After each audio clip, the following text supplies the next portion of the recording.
Sure. Okay. Good afternoon and happy Monday, everyone. Thank you for joining us for our third episode on Move Forward or Move Over.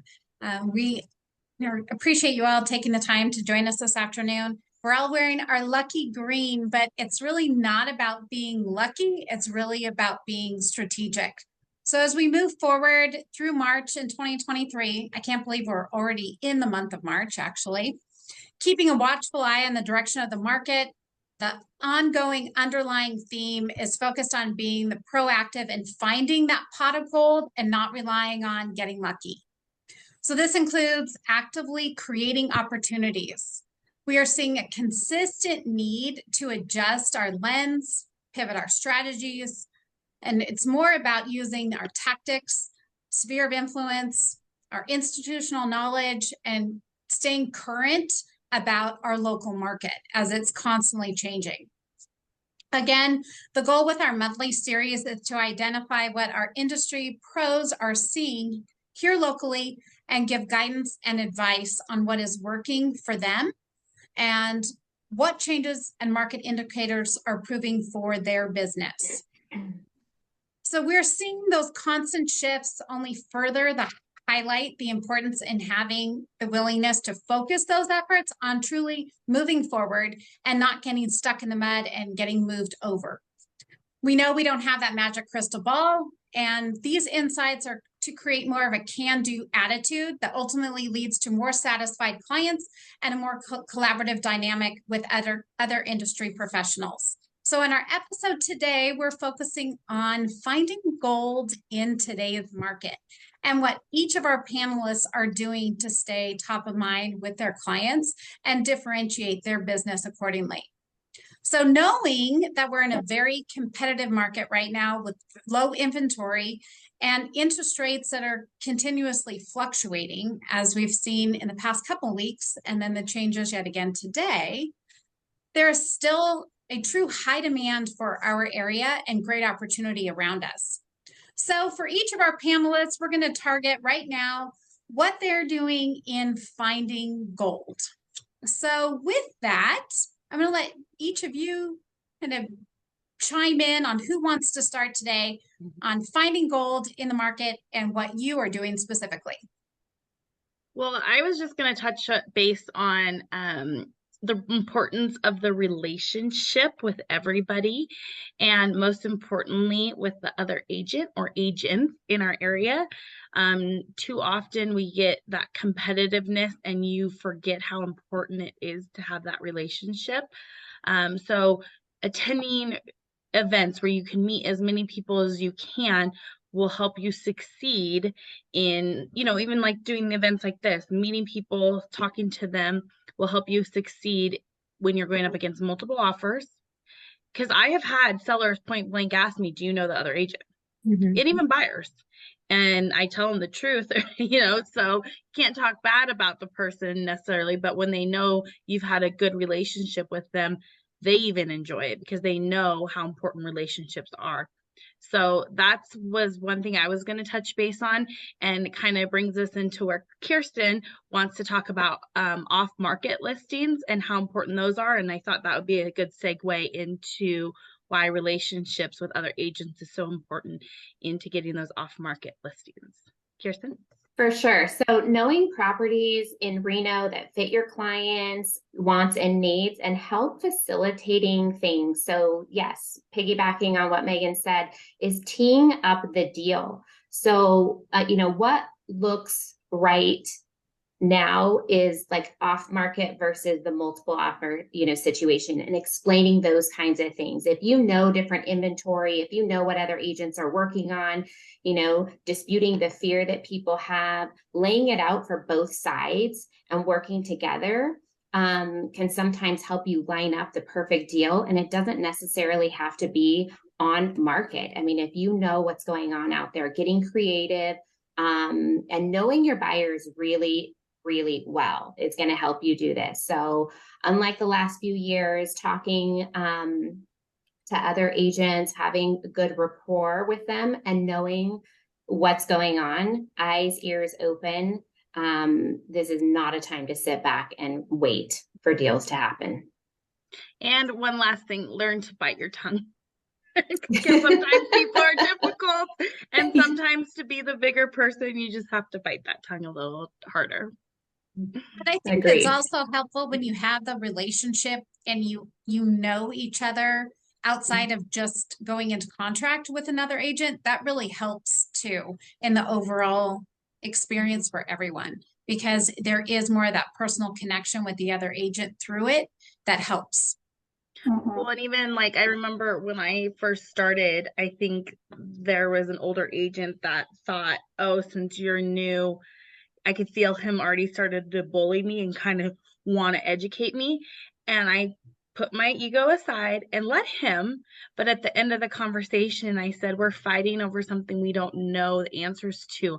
I'm going to get bids tomorrow, and then we will discuss this together after the bids have come through. And it just kind of put him back where, again, it's biting that tongue. Let them, some people need that ego boost so that they feel better, but then then it kind of puts them into check to use the facts, use the information. And then instead of what I really wanted to do was something different, but really just remembering to take a deep breath and, focus on that relationship, because one little wrong word could throw that relationship in a downward spin.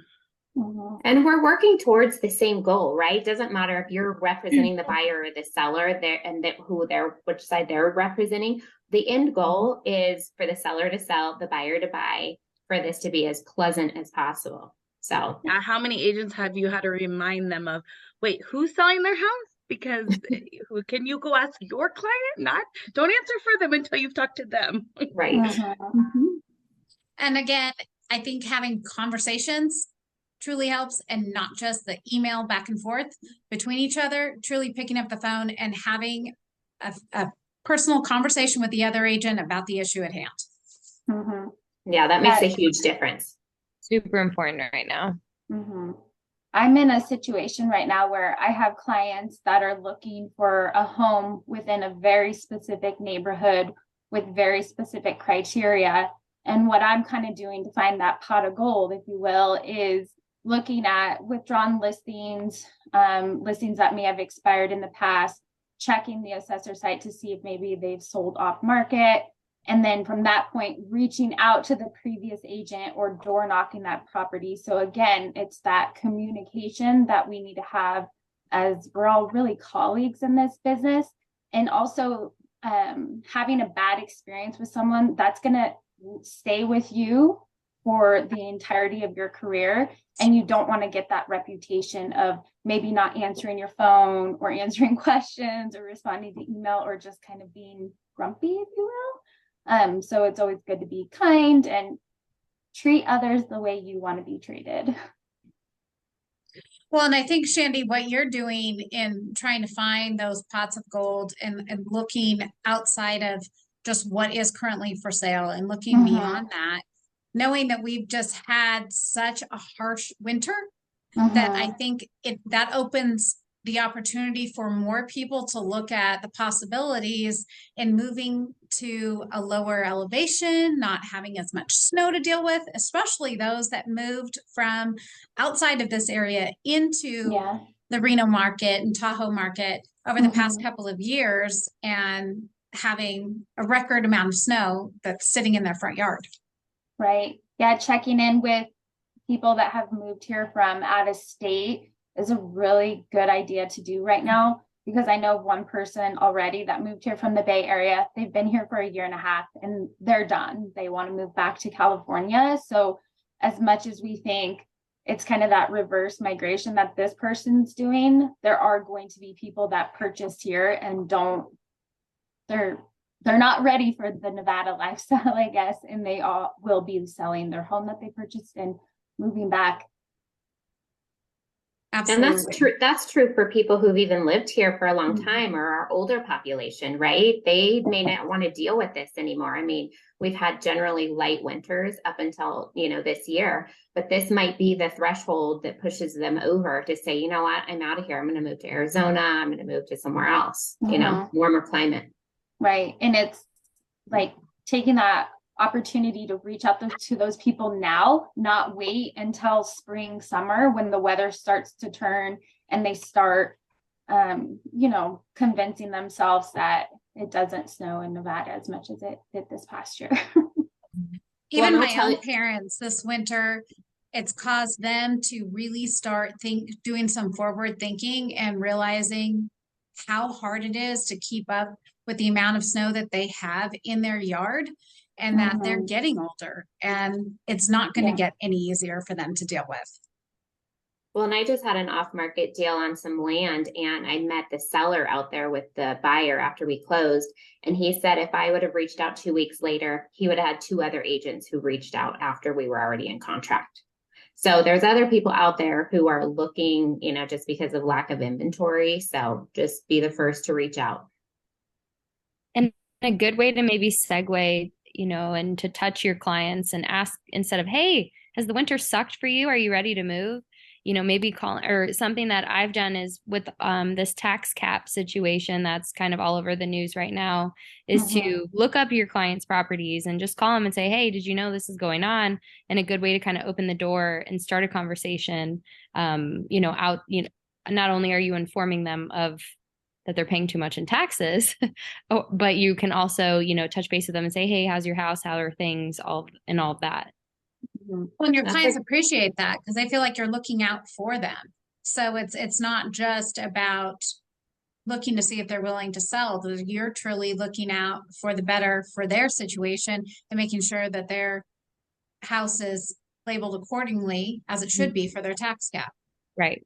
Which is a great point. I mean, finding gold and being a resource for our clients. So, which encompasses a lot more. I mean, it's everything. It's not just the contractor, the tile person, the roofer, if they're doing remodeling or just moving into their new home, but it's everything else. When clients relocate to the area, do they have a great tax planner? Do they have attorneys, doctors, dentists? I mean, make the connection, send an introductory email, grab coffee with them. But you want them to be you to be top of mind for any of their needs, whatever it may be. Yes, real estate, but everything else. And then with that, you'll have a client for life. Well, and it's another probably- part on the resource element that I'll just throw in there as well is that we have new schools that are being built, which means there's going to be rezoning that then happens. And that sometimes is a pain point for people as well. So having that conversation with your clients and making sure they're aware of what those changes and what those lines are going to look like for the rezoning. Yep. I feel like there's a lot of ways we can touch our clients without talking real estate, just the tax or the school district, those kinds of things, just to be informative to them and being that resource. Another idea, you might want to calendar it for next year, but in January, early February, some of you may already do this, but I always send out the settlement statement from everyone that I sold for that year, just prepare them for tax. Yeah. And the response has been tremendous. Like people that have done tons of homes are always blown away just because it's just that one less hassle for them.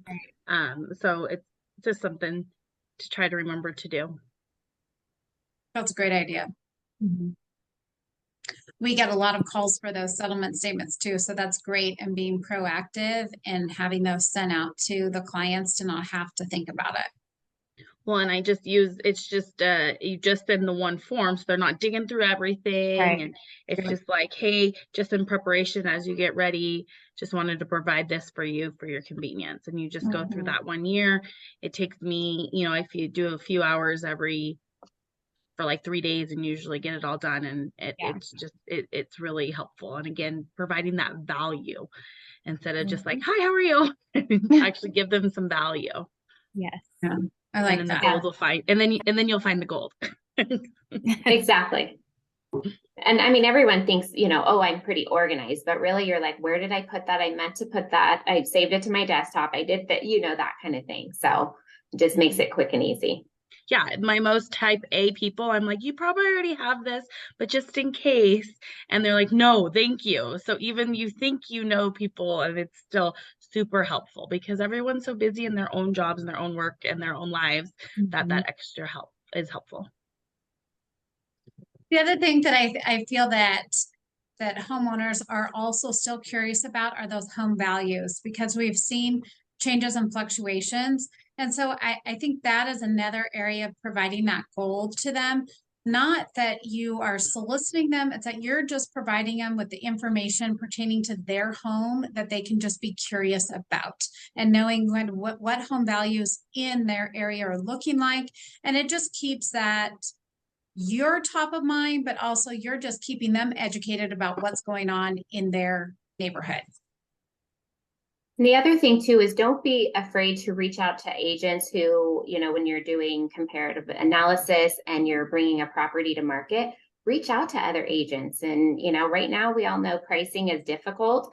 So reach out to them and ask them what their struggles are, where they're at, and agents are very forthcoming. And I've had several agents reach out to me too, after I've closed on deals in neighborhoods. So that's a great way to build that relationship with other agents.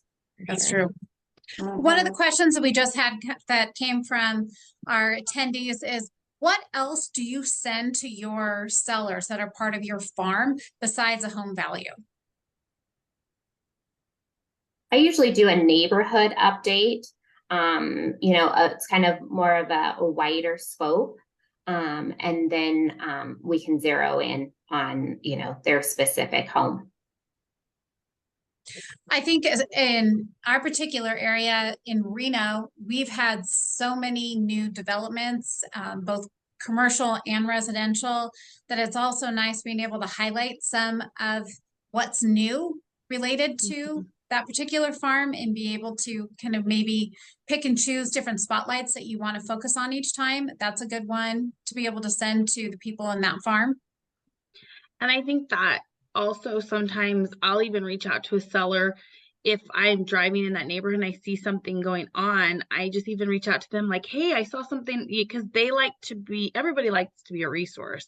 So, you don't always have to, you can ask them and they feel it just creates that bond and that trust a little bit more as you're educating yourself. And then also personalize it. If you think of them or think of it, anything, that's what I would do from a seller standpoint, because you do have a little bit better relationship with them because you've already sold them the property. So you kind of make it a little bit more personal than if you needed to go outside of just the market information. But most people really want to know what their home's valued at. That's why Zillow does so well.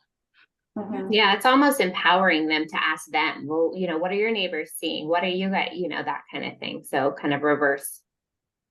Yeah. That even at a listing appointment too, just letting them provide you, team players, we're doing this together and this is what I provide, but this house better than the 30 minutes I'm in this house, you know it the best. So reminding them that they have to educate you on the home so you can sell it the best. Well, and two, I was going to say that I just was on a listing and he knew that he had 5 Tesla employees that lived on his same street. He's like, so I mean, just getting that kind of information and who your target market is, things like that. You could also set up a drip for yourself for that neighborhood specifically, so that when a new listing does come live, that you're able to really send them that Zillow or Realtor.com snapshot and be like, oh, your neighbor just listed their house. What do you think of these photos? Or just start a conversation that way. So maybe it's not the value of their home, but we all know that the neighborhood does affect their value, and just kind of have another way to touch base, even if it's as simple as the neighbor down the road, 2 blocks down, listed their house. Well, and that's Everyone's exactly so curious. Like providing the information before they have to go find it. Like if you see a house go up for sale, you're like, okay, later tonight I'll look it up. Like, oh, I forgot to look. And then all of a sudden you get an email from you.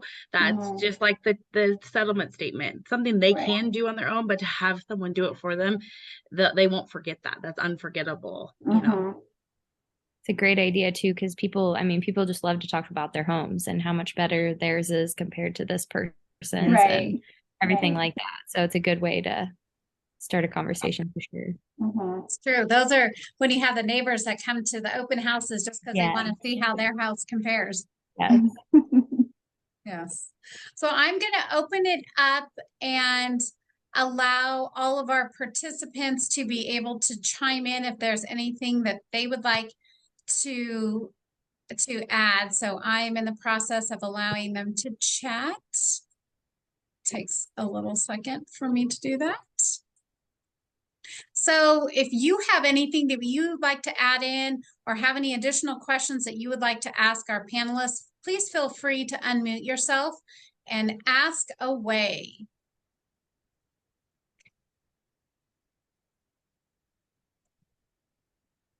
Nobody? I see some Tahoe people on here. No, we will not come shovel for you. Sorry. Just kidding. Hello, ladies. Can you hear me? Hi, Ruby. Yes, we can hear you, Ruby. Hi. Hi. I just wanted to piggyback on what the topic you just finished about sending out the settlement statements of your buyers who have closed in the last year, especially if they are new to Nevada. Sometimes it's good to send them two or three recommendations for accountants. They might be looking, for more for professional services and doing their taxes. And also, I thought it was wonderful that Chase sent out that list of all the Tahoe shovelers that will shovel snow off of That sounds good. roofs. Because I have a lot of clients I'll send here. them arms over. Well, can you hear me? Yeah, I don't know who's. Okay, I have a lot of clients here who have like second home or vacation homes at Tahoe, and that was another great excuse to, talk to past buyers from years ago saying, hey, do you need any help with your Tahoe home shoveling the roof? And here's what my company put out. So I thought that was awesome. That's a great idea. And yes, it's truly helpful to have that because you don't know you need it until you need it. Right. Yes, yes. Thank you. Anyone else want to chime in? I see Holly's unmuted. I don't know if she had a question or if she didn't know.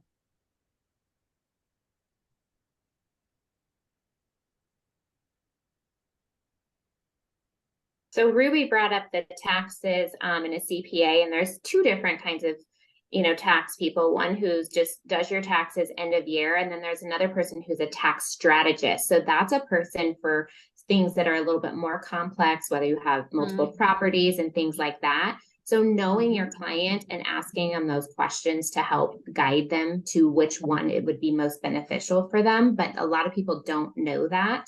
But someone that's going to help you make decisions as you buy and sell property, depending on your portfolio. So that's a great idea. It's true because what each person needs can look different based off their situation. So again, truly knowing your clients, being able to ride what's important to them.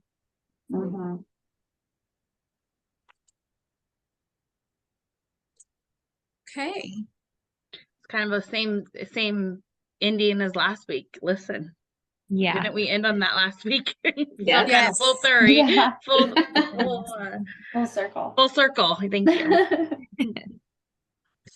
Well, we thank you all for joining us, our panelists. You gave some great ideas for finding that pot of gold out there and not just sitting and hoping to get lucky and having business land in your lap, because we know it's changed from what we were looking at a year ago, 2 years ago. So all of these are really actionable items that really we challenge all of our attendees to take at least one of these and put it into play in what you are doing to help you in finding that pot of gold. So next month, we'll tackle a new topic with our panelists, and we look forward to having you join us then. Ladies, do you have anything else you wanted to add? hopefully we don't get any more snow. Yeah. Yes, no more snow. And for all of the Tahoe agents, our hearts go out to you because it just, there's too much snow. Oh, Marvin has his hand up. Do you see that? Oh, I don't know. yes. Marvin, go ahead, unmute yourself, go right ahead. Can you hear me? Yes. Yes. Okay, first of all, I just want to thank you guys for your input, for showing up, taking your time to help us out. you've given a lot of great suggestions. And one of the things I find most important when you're, especially in the beginning of a transaction, and you guys touched on this, is being communicative with the other agent. Don't be afraid to call them and talk. We're in a realm now of being incognito because of since COVID. And I think a lot of agents have found themselves comfortable that way because they don't have to address that situation openly. And I find it's more important to be able to talk face to face, or at least on the phone, voice to voice with that agent, and discuss the situation. And remember to, again, as Megan mentioned, talk. Don't play the blame game. If you've got a problem, let's find a solution. Let's don't worry about who or how it was caused. Right. And that's a thing. That's something that a lot of us forget to do. The first thing we want to do is blame somebody. But let's get the problem solved, because we're worried about that client, and that client suffers when we're arguing with that other agent back and forth, and we don't have to. So again, thank you very much, guys. I appreciate it. Thanks, Marvin. And you're right. As Kirsten mentioned, everyone is still on the same team, moving towards the same goal. So Marvin, you brought up a good point in that, not getting into the weeds and the blame game, instead working together for that solution. And don't take anything personal, especially from an email or a text message. It's really hard to perceive what somebody's tone was. So just pick up the phone and have a conversation, and then follow up with an email of what you discussed. Yep. And you'll find a pot of gold. Yeah. Thanks, Raquel. Thank you, guys. everyone, Thank again you. for joining us and taking the time to spend your 30 minutes this afternoon. And we look forward to doing this again next month. Bye. Bye, everyone. Bye. Bye, everybody. Thank you.